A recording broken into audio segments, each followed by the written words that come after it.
ಮಾತನಾಡಿಸ್ತೀನಿ, ಹೋಲ್ಡಲ್ಲೇ ಇರಿ ಬಸವರಾಜ್. ಮತ್ತೊಮ್ಮೆ ಮಾತನಾಡಿಸ್ತೀನಿ, ಮತ್ತೊಂದು ಅಪ್ಡೇಟ್ ಸಿಗ್ತಾ ಇದೆ. ಸಿಎಂ ಡಿಕೆಶಿ ಸಂಪುಟದಲ್ಲಿ ಇನ್ನೂ ಕೂಡ ಖಾತೆ ಮುಗದೇ ಇಲ್ಲ. ರಾಮಲಿಂಗಾರೆಡ್ಡಿ ಅವರಾಯ್ತು, ಮುನಿಯಪ್ಪನವರಾಯ್ತು, ಈಗ ಕೃಷ್ಣ ಬೈರೇಗೌಡರ ಸರದಿ. ಅವರಿಗೆ ಬೆಂಗಳೂರು ಅಭಿವೃದ್ಧಿ ಖಾತೆ ಕೊಟ್ಟಿದ್ದಾರೆ, ಅದನ್ನ ವಹಿಸ್ಕೊಳ್ಳೋದಕ್ಕೆ ಯಾಕೋ ಹಿಂದೆಟಾಗ್ತಾ ಇದ್ದಾರಂತೆ. ಬೆಂಗಳೂರು ಅಭಿವೃದ್ಧಿ ಖಾತೆಗೆ ಬಿಡಿಎ ಬಿಎಂಆರ್ಡಿಗೆ ಸೇರಿಸಬೇಕು ಅಂತ ಒತ್ತಾಯ ಮಾಡಿರೋದು. ಬೆಂಗಳೂರು ಅಭಿವೃದ್ಧಿ ಖಾತೆಯಲ್ಲಿ ಎಲ್ಲವನ್ನೂ ಸೇರಿಸಿಲ್ಲ, ಬಿಡಿಎ ಇಲ್ಲ, ಬಿಎಂಆರ್ಡಿಗೆ ಹೊರತುಪಡಿಸಿ ಬೆಂಗಳೂರು ಖಾತೆಯನ್ನ ಕೊಟ್ಟಿದ್ದಾರೆ. ನೀಡೋದಿದ್ರೆ ಬೆಂಗಳೂರು ಅಭಿವೃದ್ಧಿ ಖಾತೆಯನ್ನ ಸಂಪೂರ್ಣವಾಗಿ ಕೊಡಿ, ಅರ್ಧಂಬರ್ಧ ಬೇಡ ಅಂತ. ಇಲ್ಲ ಅಂತಂದ್ರೆ ಬೇರೊಂದು ಇಲಾಖೆ ಕೊಡಿ, ಅಟ್ಲೀಸ್ಟ್ ಅದನ್ನಾದ್ರೂ ನಿರ್ವಹಿಸ್ಕೊಳ್ತೀನಿ, ಕೊಟ್ರೆ ಸಂಪೂರ್ಣವಾಗಿ ಕೊಡಿ ಅಂತ ಕಂದಾಯ ಇಲಾಖೆಗೆ ಬೇಡಿಕೆ ಇಟ್ಟಿದ್ದಾರೆ ಕೃಷ್ಣ ಬೈರೇಗೌಡರು. ತಮಗೆ ಬೆಂಗಳೂರು ನಗರ ಅಭಿವೃದ್ಧಿ ಕೊಟ್ಟಿದ್ದಾರೆ, ಅದರಲ್ಲಿ ಜಿಬಿಎ ಮಾತ್ರ ಸೇರಿಸಿದ್ದಾರೆ.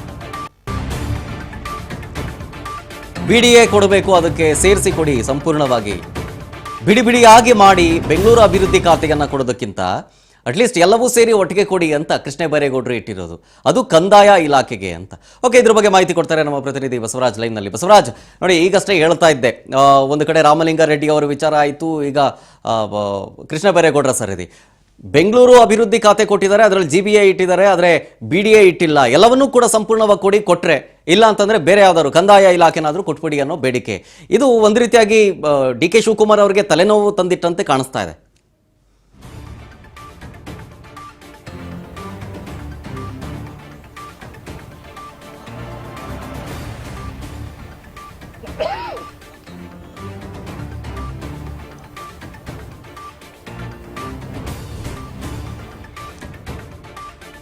ಓಕೆ, ಟೆಕ್ನಿಕಲ್ ಇಶ್ಯೂ ಅನ್ಸುತ್ತೆ, ನಾನು ಮತ್ತೊಮ್ಮೆ ಮಾತನಾಡಿಸ್ತೀನಿ.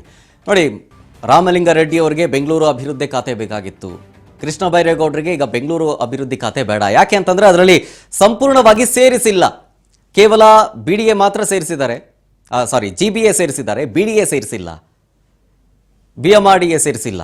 ಸೊ ಹಾಗಾಗಿ ಎಲ್ಲವನ್ನೂ ಕೂಡ ಒಟ್ಟಿಗೆ ಕೊಟ್ಟರೆ, ಇಲ್ಲ ಅಂತಂತಂದರೆ ಬೇಡವೇ ಬೇಡ, ಕಂದಾಯ ಇಲಾಖೆ ಕೊಟ್ಬಿಡಿ ನನಗೆ ಅಂತ ಬೇಡಿಕೆ ಇಡ್ತಾ ಇದ್ದಾರೆ ಕೃಷ್ಣ ಬೈರೇಗೌಡರು.